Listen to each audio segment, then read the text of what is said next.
Aerospace engineering के बाद वही उसको ऐसे समझ में आया कि ये आधा अधूरा ही है, कि इससे तुमको क्या मिलेगा, मतलब ठीक है पैसे तो मिल जाएंगे, बट वो क्या तुम वो वाली चीज़ पूरी लाइफ भर कर सकते हो क्या सेम? अब वो लाइफ भर यदि नहीं कर सकते हो मतलब तुम उब जाओगे, क्योंकि माया को तुम हटा नहीं सकते हो, क्योंकि वो माया बनी हुई इसलिए एंजॉय करने के लिए, उसको जीने के लिए। बट वो यदि कनेक्शन टूट जाएगा, जो कि अभी काफ़ी टूटा हुआ है, जो भी इंसान ईमानदारी से सवाल करता है, मतलब सत्यनिष्ठा के साथ कि हाँ अब मुझे इस चीज़ को जानना ही है, चाहे वो मैथमेटिक्स हो, चाहे वो कोई फिजिसिस्ट हो, चाहे कोई कैसा भी साइंटिस्ट हो, वो बोलेगा कि नहीं नहीं मुझे इस पूरे सत्य को जानना है, तो वो वही चीज़ पे पहुंचेगा फाइनली। तो इस सवाल के बारे में तो सोचोगे ना, बुद्ध को यही तो सवाल आए दो चार, लाइक ये बूढ़ा क्यों होता है, ये इंसान मरने के बाद क्या होता है, ये मृत्यु क्या होती है। अब आप सोच के देखो मृत्यु क्या होती है। ब्रह्म ज्ञान की प्राप्ति तो विराट कोहली के भी हो सकती है, वो बिना अपनी चित्त की मेमोरी को यूज़ करके एक शॉट खेल के दिखा दे। जी महाराज जी, आप कहाँ से आए हैं, कि वो यहाँ आए, पहले क्या करते थे, अब क्या?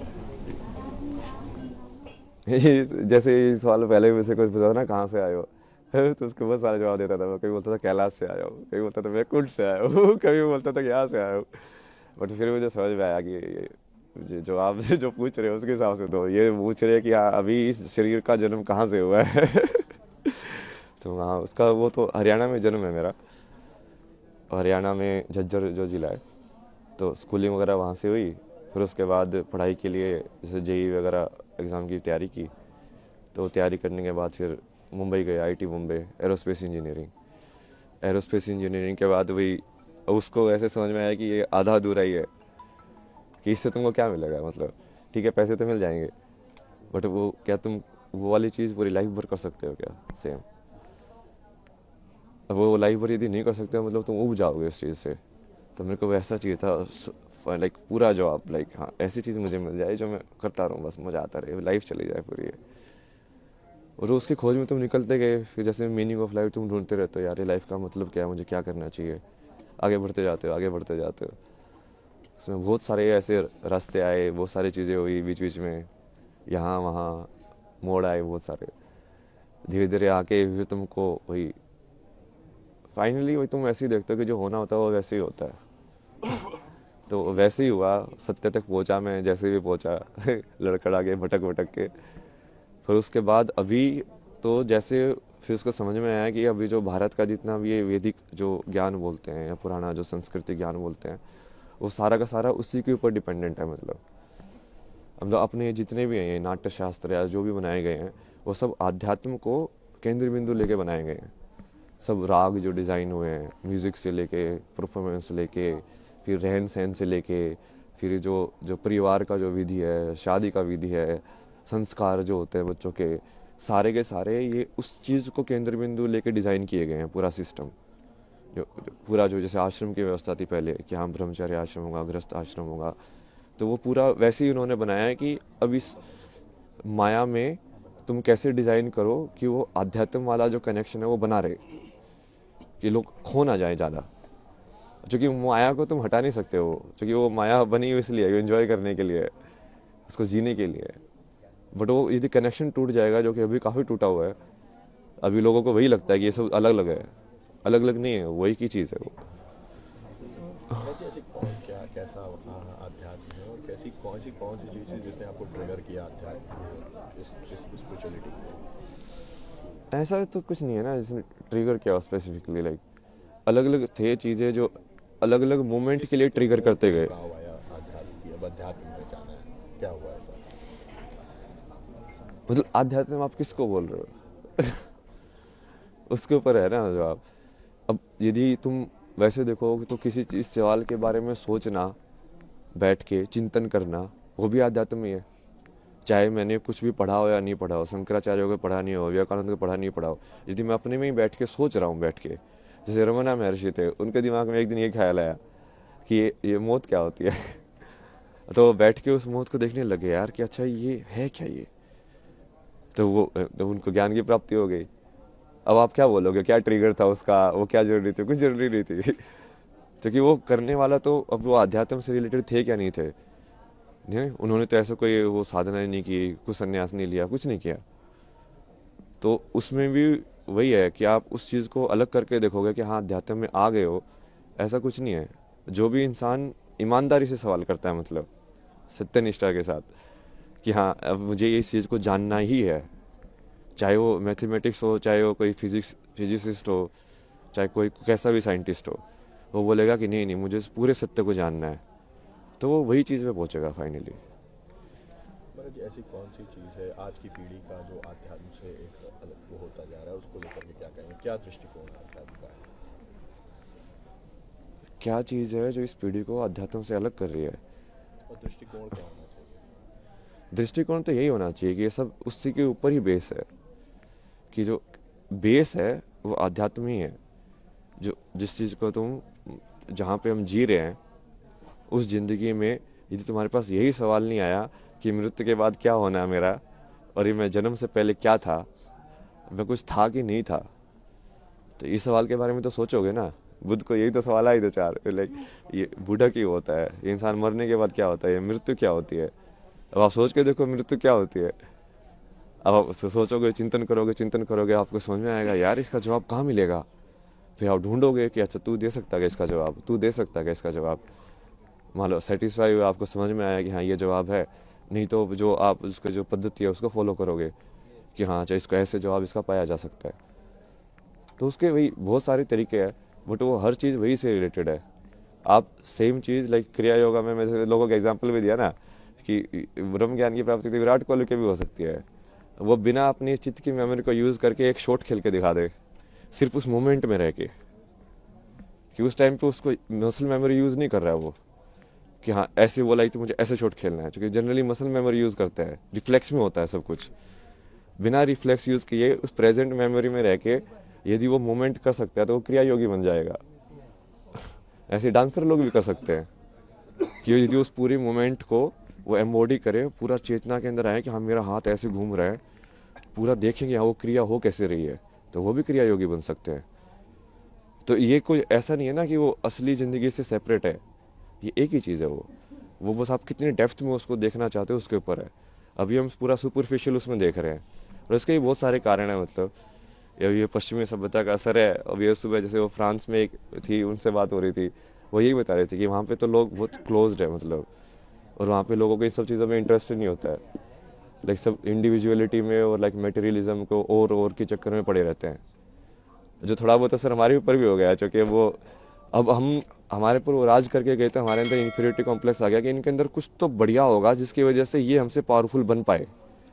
तो हम फिर वो चीज़ को उसके पीछे पड़े हुए कि इनके पास जो था हम भी वही चीज़ सीखें ताकि वो चीज़ रिपीट ना हो। लेकिन वो सही अप्रोच नहीं है, क्योंकि उनकी हालत देखो ना, यूएसए के अंदर 50% लोग मेंटल हेल्थ प्रॉब्लम्स में हैं।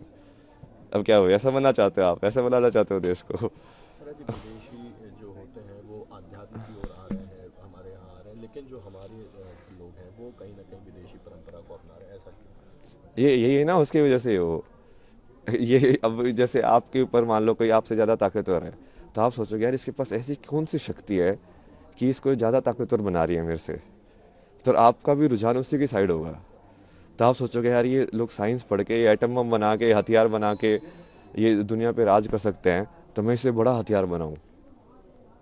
तो सब उसी रेस में पड़ जाते हैं फिर वो, बट उस रेस का तो कोई अंत ही नहीं है भाई। जी। महाराज जी, एक और क्वेश्चन है कि ऐसा क्या था आध्यात्म में जो आप इस ओर आए, इतनी सरल जिंदगी छोड़ के इतनी कठिन जिंदगी में आने का निश्चय किया? किस तरह का परिवार में क्या इसमें रिएक्शन रहा आपका? नहीं नहीं, इसकी चॉइस नहीं होती ना। रियल में आप देखोगे ना, बहुत सारे लोगों की यदि जीवनी कहानी पढ़ोगे तो आपको समझ में आएगा कि ये चॉइस होती ही नहीं है वो, क्योंकि तुमको यदि वो चीज़ की तरफ रुझान है ना, तो तुम इस लाइक उसको चीज़ तुमको खींचती रहेगी अपने साइड, उस लाइक वो बुलाती रहती है कि हाँ, अब तुम जाते रहते हो उसके साइड, एक के बाद एक के बाद एक। तुम चाहोगे कि नहीं नहीं मैं फिर से लाइक इस चीज़ में जाऊँ मेन स्ट्रीम में, बट वो होगा ही नहीं, तुम खुशी नहीं रहोगे। अब तुमको हमेशा ऐसे लगता रहेगा यार नहीं यार ये मेरे लिए नहीं बना है, ये मेरे लिए नहीं बना है, तुमको कुछ और करना है, तुमको कुछ और करना है। किस तरह की जॉब थी महाराज जी आपकी? क्या जॉब थी आपकी? जॉब तो बहुत सारी अलग अलग टाइप की किया है मैंने। लाइक अभी जो लास्ट जॉब थी वो तो इसमें थी यूआई यूएक्स के अंदर, ये ऐप्स वगैरह डिज़ाइन करना, वेबसाइट डिज़ाइन करना, इसका फ्लो वगैरह डिज़ाइन करना। उससे पहले जैसे जिसमें भी काम किया मैंने, ये ट्रैवल फोटोग्राफी या डिसोर्स करके एक प्रोजेक्ट है आईआईटी बॉम्बे का, गवर्नमेंट स्पॉन्सर प्रोजेक्ट था, उसमें बेसिकली वो डॉक्यूमेंट करने के लिए इंडियन आर्ट्स एंड क्राफ्ट और हिस्ट्री को। तो उसके थ्रू ऐसे मैं बहुत जगह पे घूमा बहुत सारी चीज़ें डॉक्यूमेंट किए मैंने, पुराने टेम्पल्स लाइक पेंटिंग स्टाइल्स और ये सब। उसके बाद जैसे इसमें भी काम किया मैंने, मैगजीन्स वगैरह में, फिल्म मेकिंग भी की मैंने, डॉक्यूमेंट्री फिल्म में मेरी लाइक फिक्शन फिल्म भी है बहुत सारा कंटेंट है भाई। महाकुंभ को लेकर के क्या संदेश देंगे, किस तरह की व्यवस्थाएं लगी आपको, क्या? व्यवस्था तो सही है। अब उसमें मेन जैसे मैं तो ये चाहता हूँ ना कि ये सारी चीज़ें सिर्फ आध्यात्मिकता से लिमिटेड ना हो। यहाँ पे बेसिकली महाकुंभ के अंदर देश के सबसे बड़े बड़े साइंटिस्ट भी आने चाहिए। वो इसरो के साइंटिस्ट वही बैठ के तुम डिस्कस करो ना विज्ञान को, और वो बोलो उन बाबा को कि तुम्हारे पास ज्ञान है तो तुम इस चीज़ का भी जवाब दो तो वो जब चीज़ें मिलेंगी तभी होगा एक साथ वो, कि वो तभी वो समझ में आएगा कि हाँ ये चीज़ें तो जुड़ी हुई हैं। परिचय देना था। अभय सिंह हरियाणा से एक मिनट और इंग्लिश में इसको पढ़। जी महाराज जी, where do you have came here? What was the purpose of coming in spirituality, and how do you connect spirituality towards the science, to the science, from the science? I am come from Haryana. I was born in Haryana.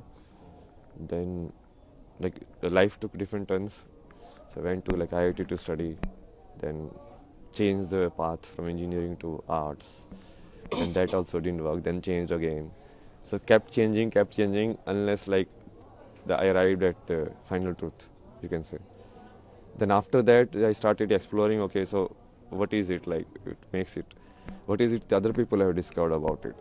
Then I started like when you see Sanskrit, like how Sanskrit was written and composed, what makes Sanskrit so special.